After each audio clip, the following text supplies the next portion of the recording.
Hello there and welcome to the new channel. Here to help you see The new you. My name is Carmine Ortega. Dennis Calamba. This is Nato Agbayani. My name is Juan Lu. I'm Chino. I'm Trisha. This is Apple Manansala. This is Attorney Carlo Ibanez. This is Attorney Sheila Santiago. This is Angie. This is Argamid. My name is Dante Salama. This is Jesse Francis Rebastillo. I'm Dania Cunha. Mon Mendoza. I am Mapet Erhino. I'm Leo Bryan. Mike. Nice Alvir. Sir Ian Barcelona. Marvin Salazar. This is Sunny Haldon. Heidi Lumainos. This is Ivan Jude. Patrick Geronimo. Alan Perez. My name is Erwin Ursua. Mine was Bob. My name is Lloyd Luna and this is Future. The Talk. Family Business. The Puppet Stories. After Shift. TNC Town Hall. YOLO. Marketplace. The Home Buyer. HR Hotline. Danny Art Show. Healthline. Foreign Affairs. CoViD Stories. Awesome Day Show. Thank you. Money and more. Cybernext. Women at Work. Win Within. Port Project. The Big Picture.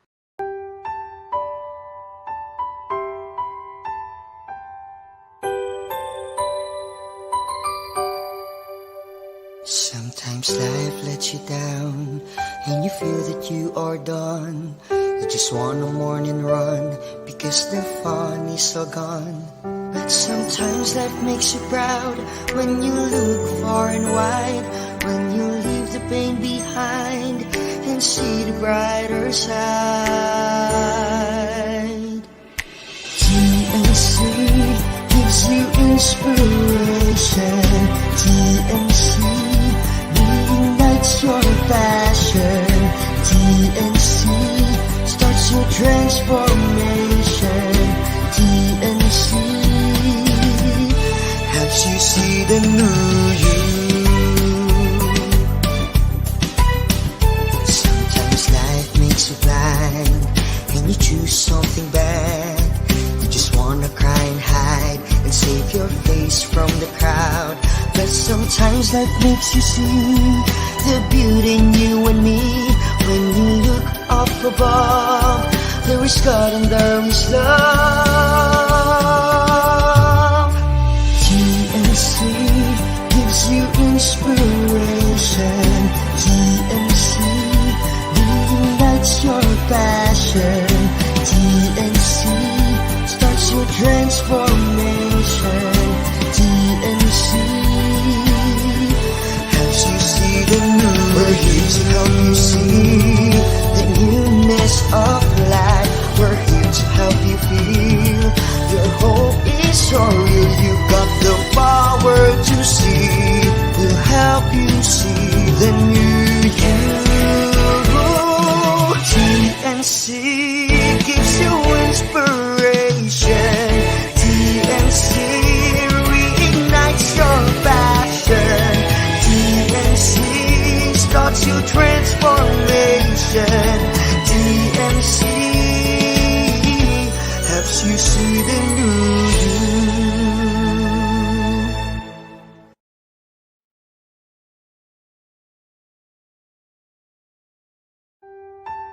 The new channel.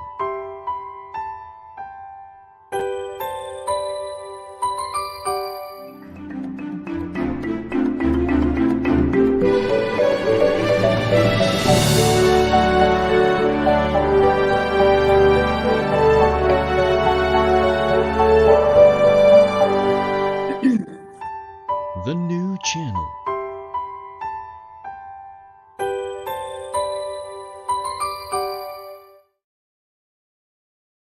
The views, opinions, and insights expressed in the following show are those of the hosts, producers, guests, and viewers. They do not necessarily reflect the position of the channel. Viewer discretion is advised. Hello and welcome to the new channel. We're here to help you see the new you. This is Mike. And Nyce Alvir, COVID survivors. Live streaming. You are watching CoViD Stories.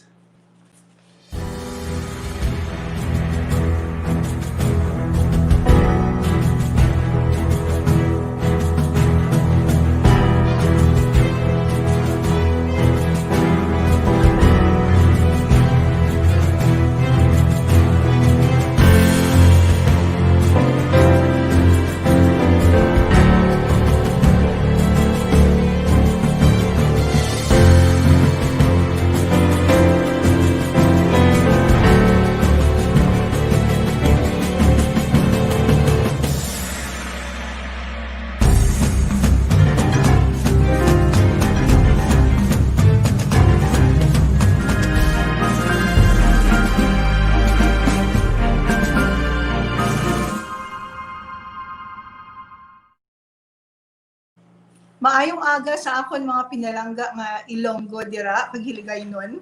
Maayong buntag sa akong mga amigo at amiga nga mga Bisaya. And good morning. Good morning, world. Good morning to everyone watching. You're watching the COVID stories. Today we have a guest from the University of the Philippines, Diliman, but he's from Riyadh. He contracted the virus, and he was all alone in a dorm. He was stranded. He was supposed to go home to Riyadh during right before all this the pandemic started, but then they got stuck. He got stuck with a lockdown, and in the process, he was all alone, and he had to fend for himself. And then when he just got the COVID, a good thing. He didn't really get it that bad because he got to go to the hospital. That time it wasn't like our time that the hospitals were full, and here we are. We would like to welcome Yousef Concepcion. Good morning po. Good morning. Hello, Yousef. Welcome to Hello. COVID Stories. Thank you. Oh, Yousef, can you tell us about yourself? I am Yousef Concepcion. I was born and raised here in Riyadh, Saudi Arabia, pero I'm currently studying BA Philosophy in UP Diliman. 20 years old. Tapos, so today I'm going to tell my COVID story. Okay. Sige. Let's start with with their being stuck all alone in Manila when the lockdown started. So earlier this year, my mom went to the Philippines para mag-visit sa akin since ilang buwan na din kaming di nakikita. So my mom went to the Philippines to visit. And then at around last week of February, she went back to Riyadh na. And before she left, she was insisting na sumabay na ako sa kanya. And that time, February, parang konti pa lang yung cases, very few pa lang yung cases. And wala pang lockdown or any sort. And then nung March, if I remember correctly, second week of March, nag-announce na magkakaroon na ng lockdown on Metro Manila. So, before that happened, tinry namin mag-book ng flight pabalik sa Saudi Arabia. Then may nabook kami sa PAL, nakabook kami ng flight 1 week before the lockdown. Kaso, nagkaroon naman ng lockdown sa Saudi Arabia. And they were only allowing Filipinos and Saudi citizens to go back within 3 days, and hindi na pasok yung flight ko doon. So, in the end, na-cancel lang yung flight, and then I was stuck in the Philippines. Yes. So, can you tell us naman how did you survive ngayon being all alone? You were staying in where? And there was lockdown. I was staying in Berkeley Residences in Katipunan. Near UP Diliman lang din siya. Tapos, my parents didn't want me to stay alone since it's a pandemic, tapos it's a new thing. So, ang ginawa na lang namin is, 2 days before the lockdown, we went to Clark. Tapos, nag-province muna ako sa Samar. Tapos I temporarily stayed there for 4 months until June. So from March to June, I think. From March to June, you were in Samar. So, yes, I was in Samar. Okay, so how do you think you contracted the disease? Nung June, nag-ease up ang Metro Manila, naging GCQ sila. So domestic flights were already allowed by then. So immediately, bumalik ako ng Metro Manila sa Quezon City. Bumalik ako sa Berkeley Residences. Tapos pagkabalik ko doon, I was like June, July, August.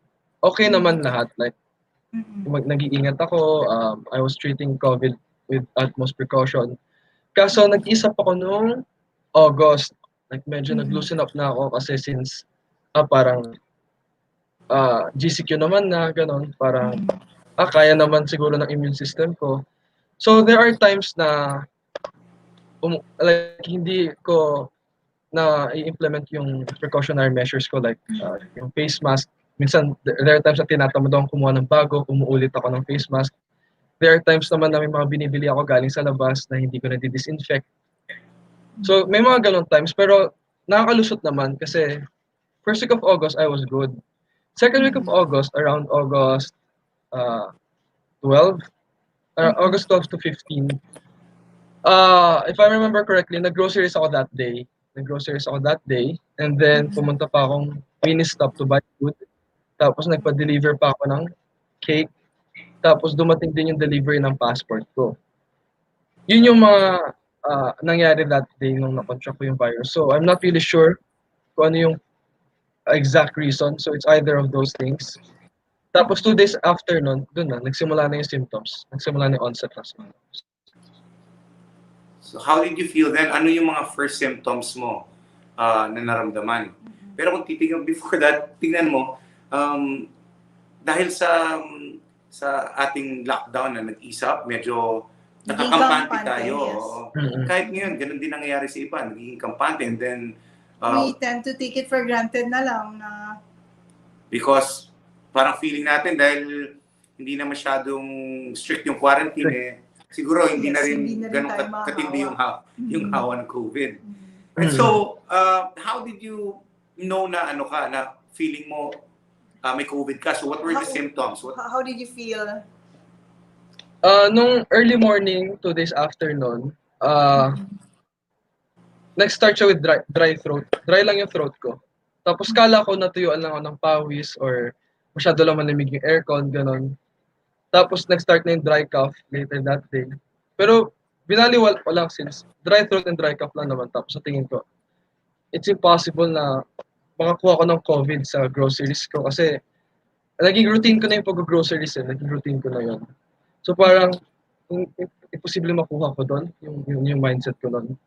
Tapos, after ng dry throat and dry cough, later that night, while doing schoolworks, nag-start na yung palalakit ng joints, specifically sa leg part. Sa legs ko, sumakit na yung joints ko sa legs. Tapos, nung nahiga na ako, nag-start na yung lagnat. Nag-measure ako ng wala akong thermometer nun. Pero, mainit ako. Parang gano'n yung pakiramdam. Pakiramdam ko may lagnat ako. So parang that night, nag-start na yung pananakit ng joints, tapos fever.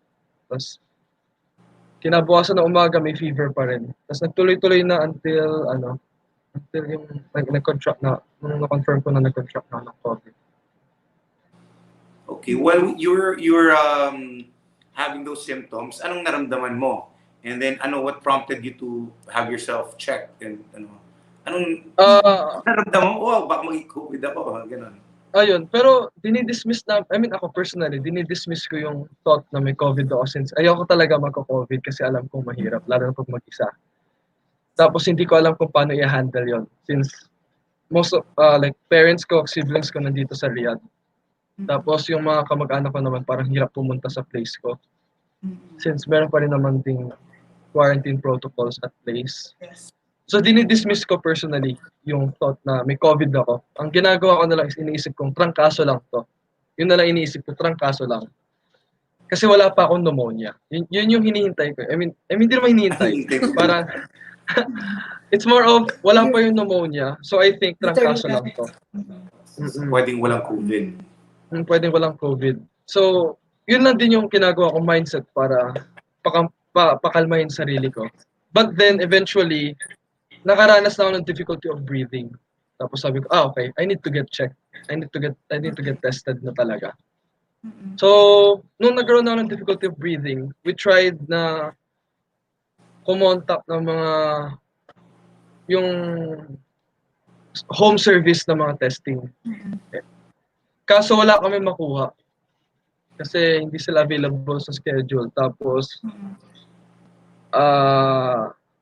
mahirap yung pakikipag-communicate. Like, yung response time, hindi magkaintindihan yung mga ganung bagay. So, eventually, we thought na lang na, sige, punta lang ako hospital, tapos doon na lang magpa-test para rin mas makita nila.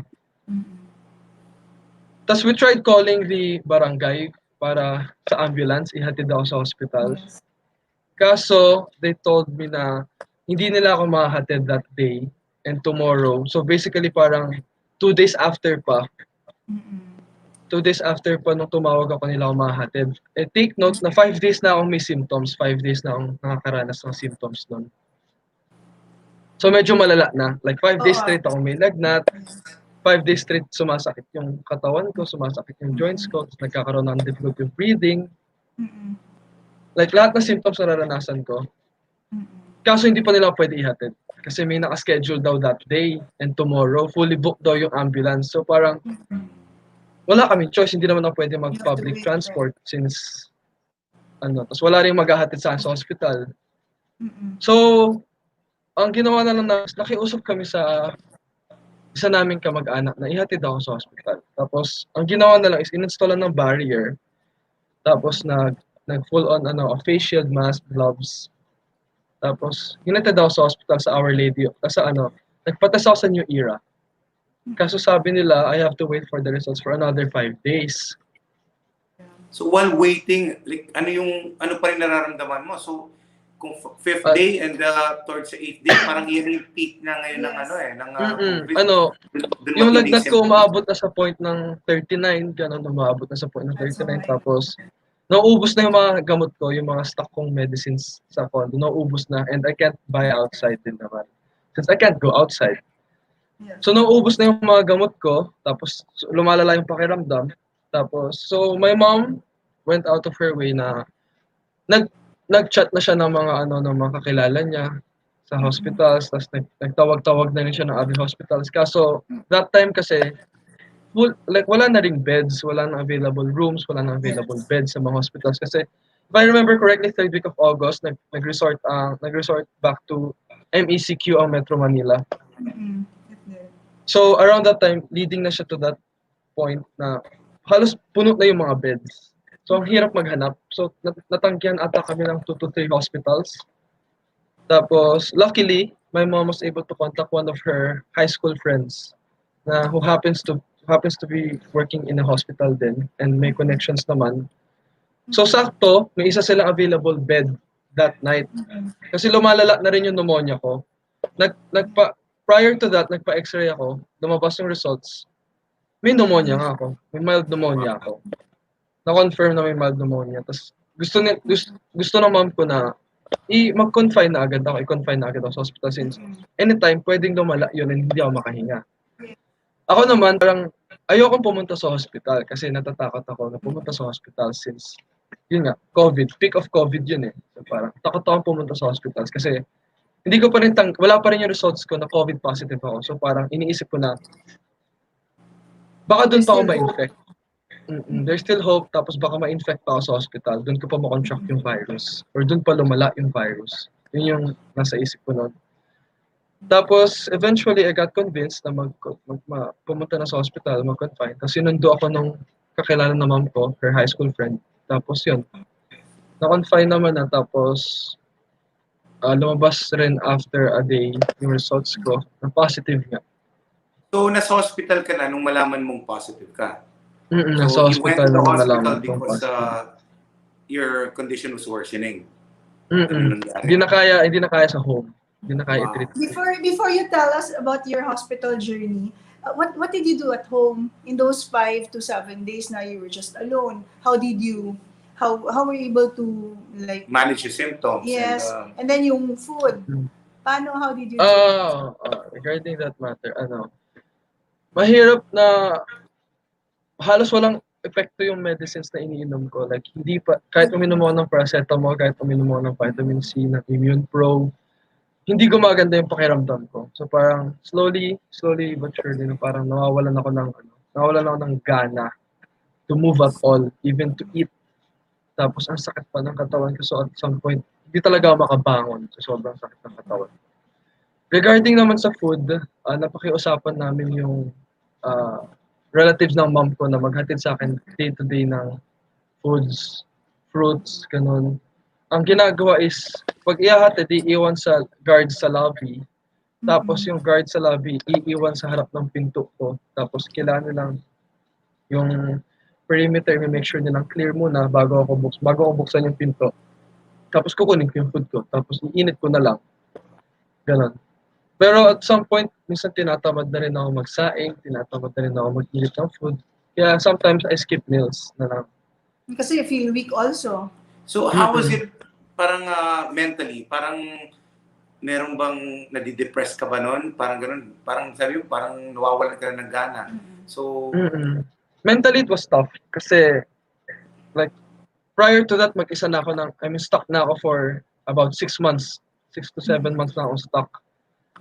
Tapos gustong-gusto ko na makauwi nung March pa lang. Pero until now, hindi ako makauwi. Tapos nagka-COVID pa ako. I mean, naranasan ko yung symptoms ng COVID mag-isa. So parang, ang hirap na rin matulog sa gabi since ang sakit ng katawan mo, ang sama ng pakiramdam ko. So at times na hindi ko kinakaya, tinatawagan ko mom ko. Tapos, iiwan ko lang na naka-on yung video call. Tapos matutulog ako na naka-on yung... So parang pakiramdam ko na at least may nagbabantay sa akin, may nakakakita sa akin, may kasama. So yun na lang yung ginagawa namin most of the times na video call na lang, gano'n. So malaking bagay talaga yung communication ngayon. Technology na somehow kahit malayo ka, nakakausap mo pero nakikita mo rin. Ang laking tulong din na may presence aside from yourself. Kasi like during tough times, kailangan mo rin talaga ng kasama. Parang kaagapay. Kasi ang hirap i-push through if mag-isa ka lang. Especially since it's new.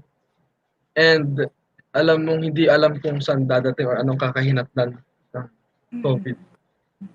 So anong pinaka worst fear na naramdaman mo during that time? Kasi alam ko sa pneumonia or sa difficulty breathing, bigla-biglaan lang yun. Like, walang foretelling kung kailan ka mahihirapan huminga. So yung pinaka-worst fear ko, yung na-imagine kong worst scenario is, hindi na ako pag natulog ako ngayon, bigla akong hindi makahinga, tapos hindi ako umabot sa hospital, like hindi ako makaabot sa hospital since walang ambulance, wala ka rin kotse, walang any means of transportation. Or baka hindi You're na all alone. I'm all alone din, like walang gigising sa akin, walang mag-check up sa akin from time to time. So, pag nakatulog ako, like, there's a possibility na hindi na ako magising. Yun yung worst scenario ko na nasa isip ko. Medyo it must be really tough na mag-isa ka. Kami, when we had COVID, means kahit sobrang down ang pakiramdam mo and mentally, grabe, yung anxiety mo, matindi.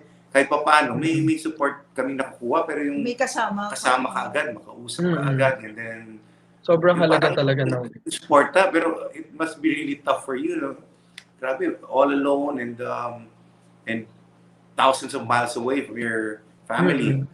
Masama na nga yung pakiramdam mo. You have to fend for yourself. You have to prepare your meals by yourself. So, the thought lang na thanks to technology, the thought na meron tayong kasama, even not physically, it somehow makes us feel stronger. We draw strength from that to fight this COVID disease. Iba rin talaga pag may presence ng family, kahit virtually. Nakabuti ba sa yung hospital, when you went to the hospital? So what was your experience in the hospital naman? Going to the hospital, there was still fear na baka nga ma-contract ko yung virus doon.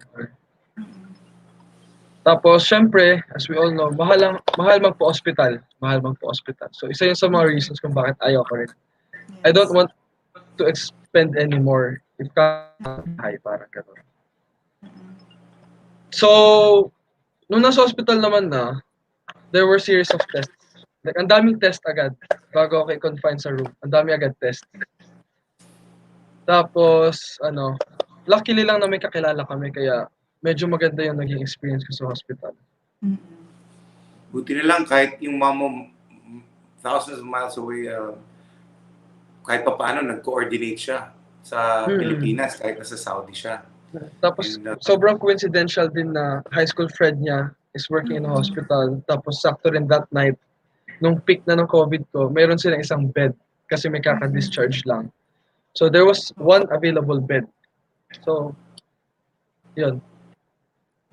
Medyo I would like to believe na it's divine intervention as well. Wala swerte rin. Sakto.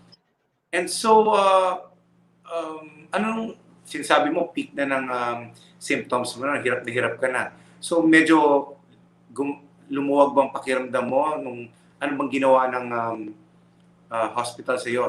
Kung may treatment bang ginawa sa iyo na nakapagpabuti ng pakiramdam mo? Nung first day, puro lang tests tsaka observation yung ginawa sa akin. Kasi sa experience ko lang naman, speaking from my experience, parang masyadong maraming patients na hinahandle yung frontliners natin. No, overwhelm sila minsan to the point na hindi na natututukan yung patients talaga 100%. Kasi syempre marami kang kailangan alagaan, marami kang kailangan monitor. And sometimes understaffed kayo and overworked yung mga frontliners. Kaya there are times na hindi ako agad nakapag-start ng medications ko. So there was an instance na hindi ako agad nakapag-start ng medication ko since yun nga hindi ganun ka-available. Hindi available yung doctor as much. Pero one day after nag-start na ako, hindi ako nag-start immediately. Nag-start ako one day after. Ang unang ginawa sa akin is aggressive na antibiotics through IV. Kasi nga yung pneumonia ko left untreated na for almost 3 days. Left untreated na siya for 3 days. So aggressive agad yung ginamit na medication. Aggressive antibiotics sa IV. Tapos aside from that, umiinom ako ng Immune Pro. Tapos pinainom din ako ng isa pang antibiotics for pneumonia. So basically, dalawa yung antibiotics ko for pneumonia. Tapos Immune Pro to at least strengthen up my immune system and makalaban ako against COVID. Hindi na wala yung pakiramdam ko. So nung first 2 days, dahil sa mga gamot na iniinom ko sa antibiotics, sobra yung pag-ubo ko. Kasi diba dati dry cough? So halos walang phlegm na lumalabas. Pero nung nag-start ako ng antibiotics, dun halos lumabas lahat ng phlegm ko. To the point na sa sobrang tindi ko umubog, may dugo na yung ubo. May nakakasamang dugo na yung phlegm. Kasi nasusugat na yung, if I'm not mistaken, nasusugat na yung nakakaubo. So dumating sa point na ganon, na may kasama ng dugo yung dinudura akong phlegm. So sa first 2 days, parang ang hirap. Kasi talaga lumalaban na yung katawan, tas may katulong. So parang naninibago ako gano'n. Pero at least nawala na yung, nung first 2 days, nawala na yung palalakit ng katawan ko, yung joints. Tapos bumaba na rin yung lagnat ko. Tapos nag-continue lang ng medications. 3 days ako may IV. Tapos nilessen nila yung dosage ng antibiotics ko. Tapos yun, after a week, gumanda naman yung pakiramdam ko. To the point na na-discharge ako after a week. And luckily enough, sabi ng doctors na mild pneumonia lang and hindi severe case ng COVID at pneumonia yung nakuha ko. Mild lang siya. So, luckily enough. You also joined our support group na group chat. So somehow... Regarding... that one. Regarding that din naman, sobrang laking tulong ng nagawa ng SJ for me. Kasi while during my stay sa hospital, there was a broad din na nasa hospital na yon. Kaso wala nga lang siya sa COVID ward. But still, he was monitoring me. Tinitignan niya lagi yung results ko. Kinakamusta palagi. Tapos yung sa support group din, kinakamusta ako every day, every morning. Tapos they even went out of their way and sent a care package papunta sa hospital na isang box pa yun, sobrang laking box na requested kong snacks, drinks, orange, mga juice, and mouthwash, lahat ng mga kinakailangan ko rin talaga during my stay sa hospital. So, sobrang laking tulong din ng SJ talaga sa akin. Okay. That's good to hear. And yun talaga, it's always your family, your close friends, and your fraternity brothers and sisters ang talagang nakakagapay sa'yo. And it's good to hear na parang pag tayo nahihirapan, may mga handang tumulong sa atin. Yeah,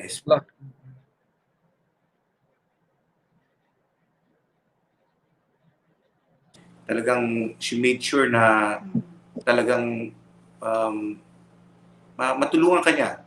Dahil mag-isa ka nga dito sa Manila and they're far away from you. So in the meantime, we're pausing for a short break. More stories when we return. Stay on our stream.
Okay, if you just tune in, you're watching the COVID stories on the new channel.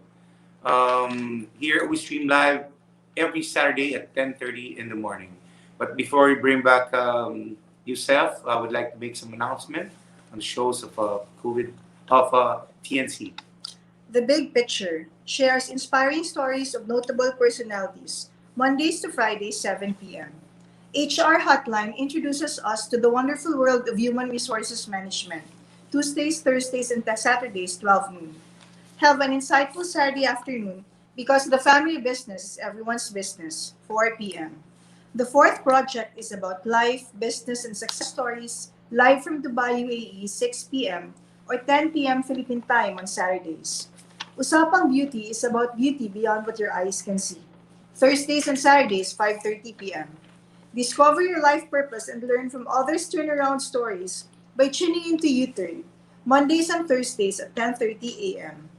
The Home Buyer is where you hear remarkable stories about building and owning a property, Mondays and Thursdays, 4 p.m.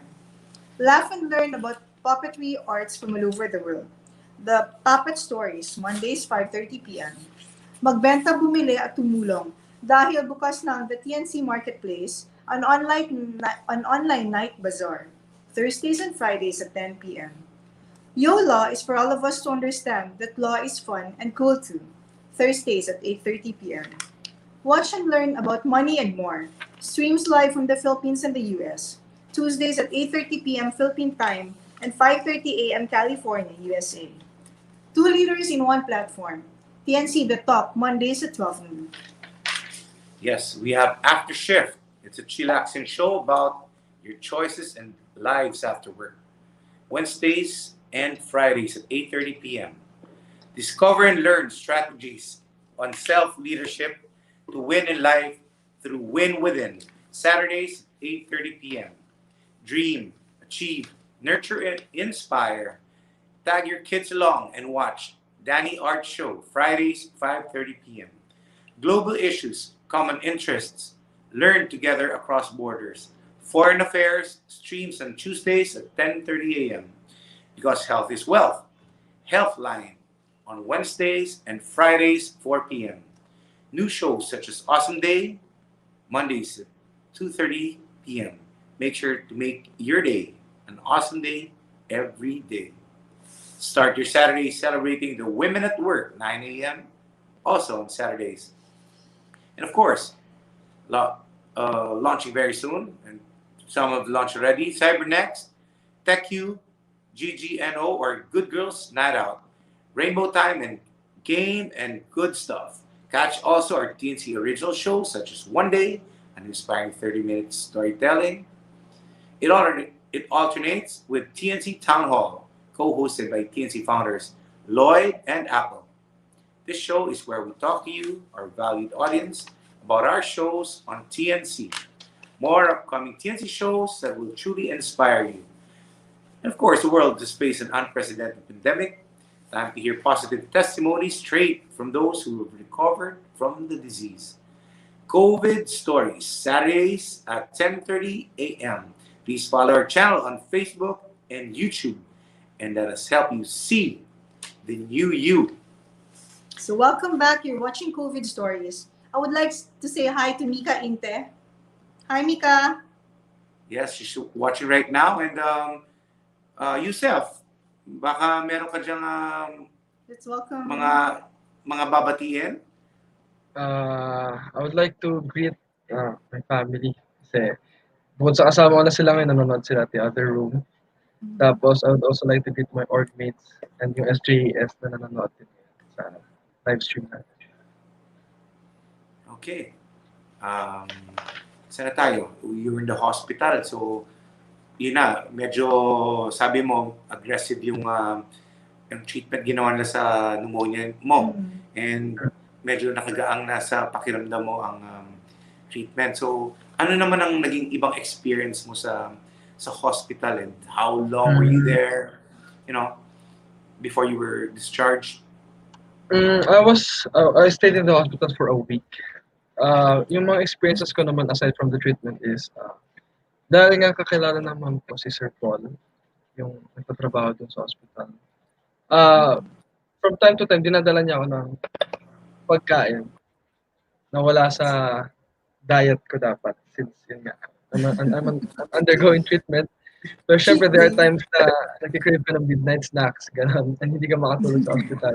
So sa kanya ako nagre-request, tapos dinadala naman niya ako ng food almost every day. Tapos, naging paborito ko rin yung like, surprisingly naging paborito ko yung milk, yung gatas na binibigyan nila, yung milk powder sa hospital. Like, it's been so long since nakatikim ako ng gano'n. Wow, sarap pala.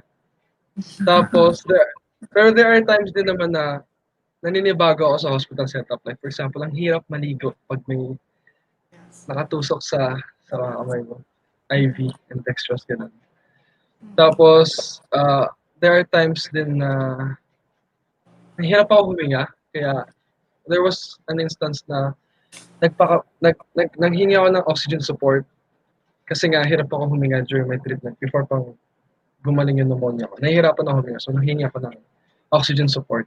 Tapos, yun, nakapanibago sa feeling yung gano'n na ang hirap din pala magka-COVID, dapat nag-ingat na lang ako. Yung ganong mindset. At least na ipasok sa akin ang experience. So, yan isa sa mga realizations mo sa experience mo sa COVID na parang, wow, I should have taken more precautions at saka hindi ka nagkampante dahil nga lumuwag na yung quarantine and akala mo Superman na tayo. Kailangan parang you won't take it for granted na okay, we are GCQ so we're okay. So, virus is still there. It's still there. It has never gone. So, talagang dapat extra ingat tayo. Yes. And you don't know when it's going to hit you or how, in what way. So sobrang uncertain din na magugulat ka na oh, infected na pala ako. Tapos doon na papasok yung mga consequences na hindi natin pag-iisip. Wow. And yun, so how did you get by sa hospital then? So what were your routine? So syempre, mag-isa ka na naman. So hindi ba bored ka na or nadi-depress ka ba? You were just... the greatest factor siguro is walang wifi. Walang wifi sa room. Wow. So, ang nagawa is, nagde-data na lang ako everyday. Tapos, ang mahirap is walang outlet na malapit sa akin. So, may mga times na kailangan kong i-end yung calls with my mom or my family. Tapos, hours akong walang kausap kasi nga, nag-charge yung mga ginagamit kong gadgets. So, may mga times na ganon. Tapos, may mga times naman na ang entertainment ko lang is TV. Pero repetitive yung shows. Pero at least meron. But there are times na you would want to seek silence kasi there's always peace in silence. So, parang doon ka nag-iisip, doon ka napapayapa, gano'n. Tapos, ang routine ko basically is, aside from eating, taking medications, is sleep. Tapos, kausapin every day yung family ko, especially my mom. Since yun nga, there are times na mag-breakdown ka kasi namimiss mo sila. Na you wanted to go home, pero instead, nagkaroon ka ng COVID. Or you wanted to be with your family, special events ng family mo. Like, I missed every birthday ng mga siblings ko. And the parents ko, na-miss ko lahat ng birthdays nila. And yun na lang may isip ko na lang na eventually, you'll get home. Pero at first, you have to deal with COVID. Yun yung mindset. I have to conquer COVID muna before I get home. So change of mindset. Change of mindset lang. Yes, that's right. Always helps. Apart from trying to be physically healing, and it's important also na yung mental health natin is also stable. Kasi mahirap na like me, I had a bad experience. I had wanted to die already at that time. And to think Mike was beside me. We were together. Our daughter was 5 years old. And then si Dory. But despite that, all of us being together in one place, I still wanted to die. So I can just imagine how it must have felt being alone, especially in a hospital. Na ikaw lang mag-isa, hindi mo alam kung ano gagawin mo. Tapos wala ka pang connection minsan because like what you said, Wi-Fi, there's no Wi-Fi. And then I understand data. Charge. Yung mga limitations. But still, somehow, buti ang galing kasi you helped yourself. You tried to be strong for yourself. and overcome and survive this really bad experience. At first din sa first day ko sa hospital, I even told my mom na I wanted to go home na. First day ko pa lang sa hospital, wala pa akong treatment. Sabi ko, ma, gusto ko na umuwi. Ayoko na sa hospital, gusto ko na umuwi. Kasi at least as a Berkeley, at least may comfort ako ng bed, may comfort ako ng like Wi-Fi and those stuff. Yes. Pero sa hospital kasi, ang tahimik, tapos minsan eerie pa. Tapos alam mo hospital yun. Like being in the hospital hits differently than being at home. So at times na pag pinanghihinaan ng loob, tapos minsan panghihinaan din ng loob yung mom ko since nakikita niya ako nahihirapan and she's thousands of miles away and wala siyang magawa except offer assistance through virtually. My dad steps in. Like, minsan my dad pats me in the back. Pinapakalma niya mom ko, pinapakalma niya ako. So magandang support talaga. I mean it's a good na meron kang parang network of support na at times na hindi mo kaya sila yung mag-i-step in para saluhin ka. Oh, that's why nga, Yousef, at that time, we were advised when we were in the hospital, we were advised na we will be separated. So yung daughter namin na 5 years old, at the time, they wanted to send her to another hospital, which hindi ako pumayag. That's why it was written in our discharge sa hospital discharge na discharged without hospital consent. Because I told them, no, ayoko. We don't want to be separated. I want to go home with my family. We are not leaving anyone behind. We don't want to be separated from each other. So we decided, we went home, all of us. Magkakasama kami nag-quarantine nun. Kasi hindi talaga papayag. And luckily, yung time namin, when we had that, yung protocols nun if you have mild to moderate na symptoms, you can go home and self-isolate. But then it's being coordinated with the city epidemiological surveillance unit, the CESU. And yun, so maganda rin na even our government would support us also in local CESU namin sa Pasay, very supportive. And daming binigay na pagkain kasi hindi tayo makalabas noon. So maganda rin talaga. It's very important yung support na ng local government unit kung saan tayo. Malaking bagay, malaking tulong din yun. So, in the meantime, we are pausing again for a short break. More stories when we return. See you on our stream.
Welcome back. You're watching COVID Stories. I would like to say hi to Andre. Hi, Andre.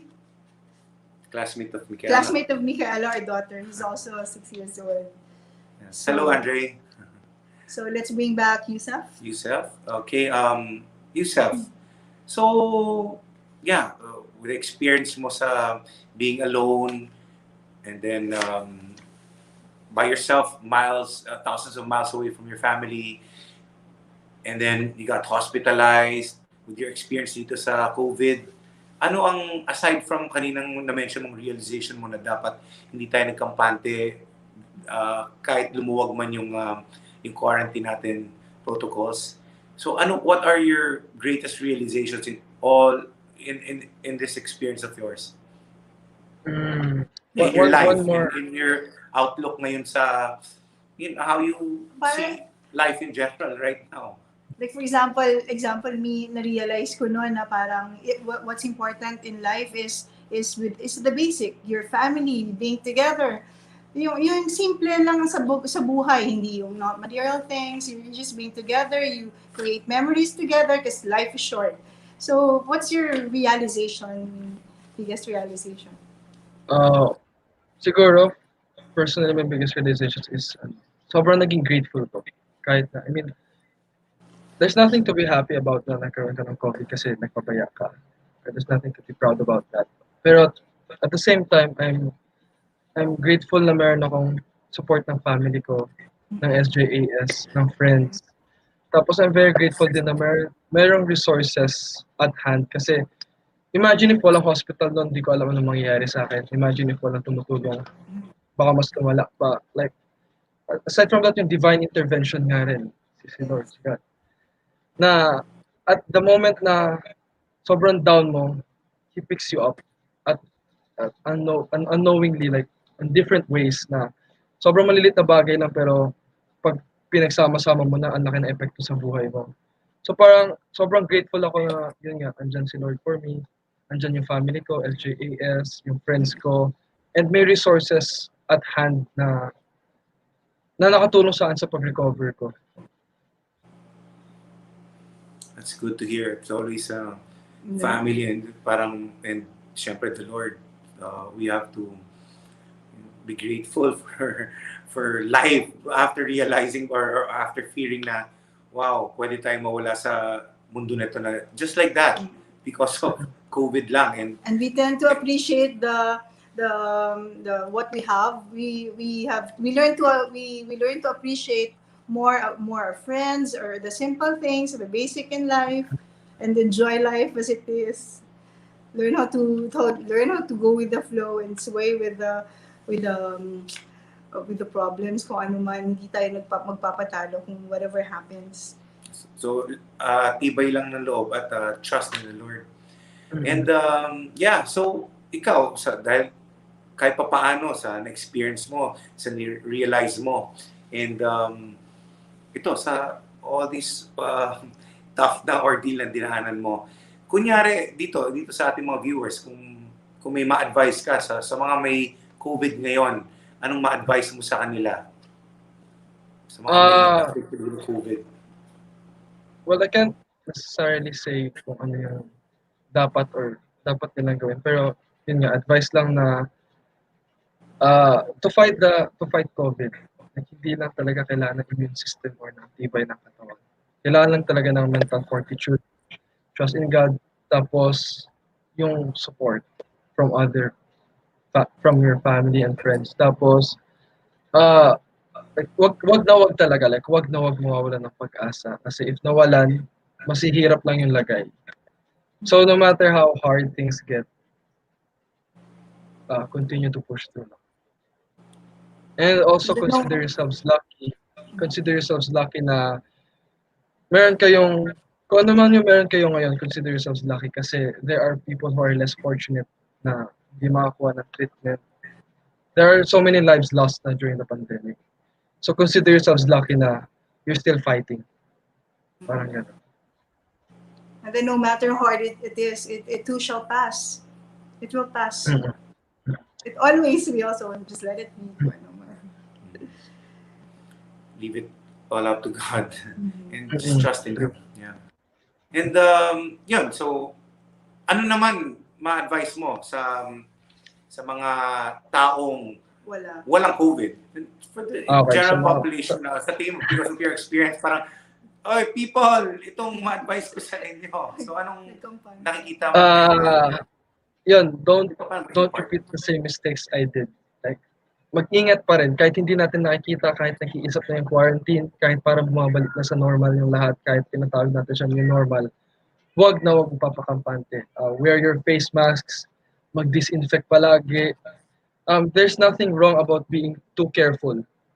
Kasi at least, if you're being too careful, parang mas tumataas yung security mo na, okay, I'm safe, kahit na may pandemic at hand.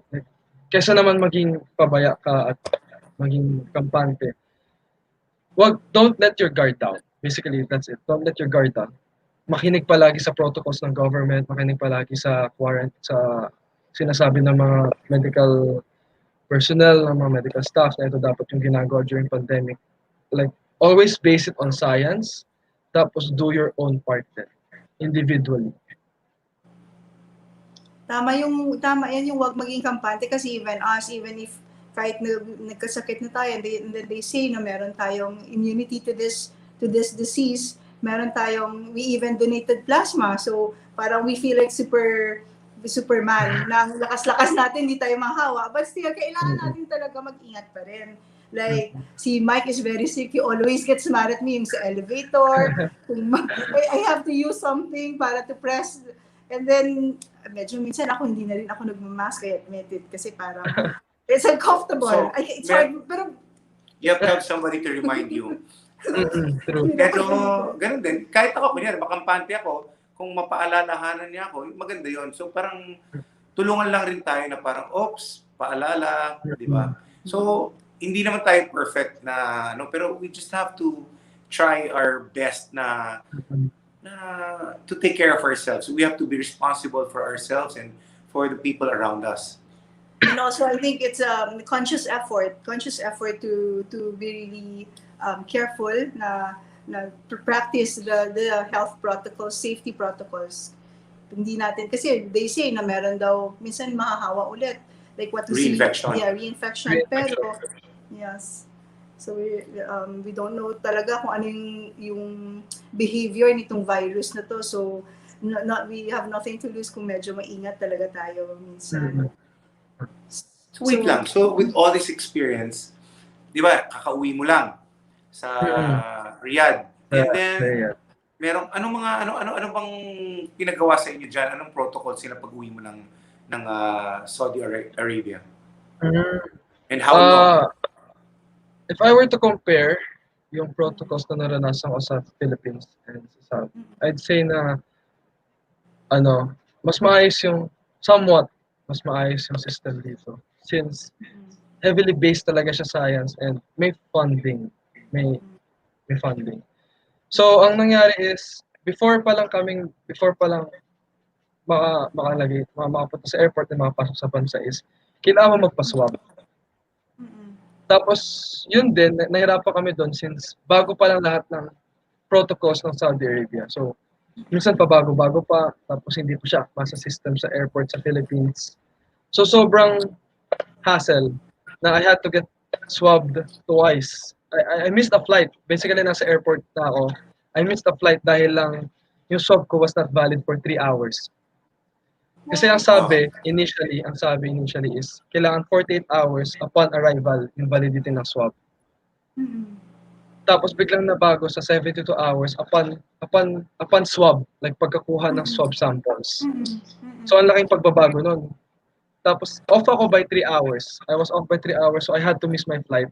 Like nasa airport na ako, ready na lahat, I had to miss my flight. So grabe din yung nakakapanghinayang. Kasi nandun ka na eh. You're one step closer to meeting your family, to being with your family. Tapos biglang you're so excited na. Tapos I had to wait for another month. Kasi yung availability ng flights. Tapos we also thought na hayaan muna natin ma-establish yung system. Maging malinaw lahat bago ako umuwi. So we really had to be patient. In total, 8 months. We had to be patient for 8 months. Nakailang rebook kami. Nakailang missed flights, canceled flights, ang dami. Pero eventually, it all paid off. You're just so glad to be home. Tapos pagkarating dito, with the family, yes. Pagkarating dito, I was to be quarantined for 2 days. Tapos on the 3rd day, I had to be tested. I had to be swab tested. Tapos, luckily, andyan na yung dad ko. And may car na. So, pwede na ako sa drive-thru. Finally, pwede na ako sa drive-thru. Less hassle. And mas mabilis. Tapos, it was free. yung swab was free.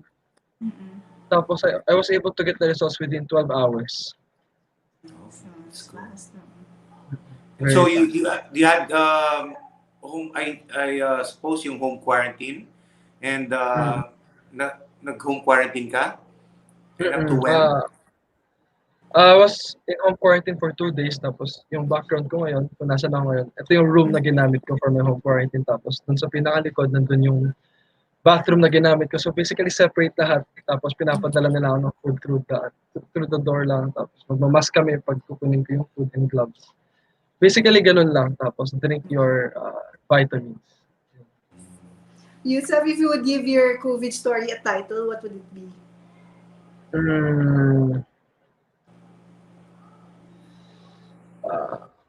Pag sine, kunyari ikaw yung star. This is your Of course, movie. this is the star. So, ano yung title ng COVID Ang story? daming pwedeng angle eh. Pero siguro,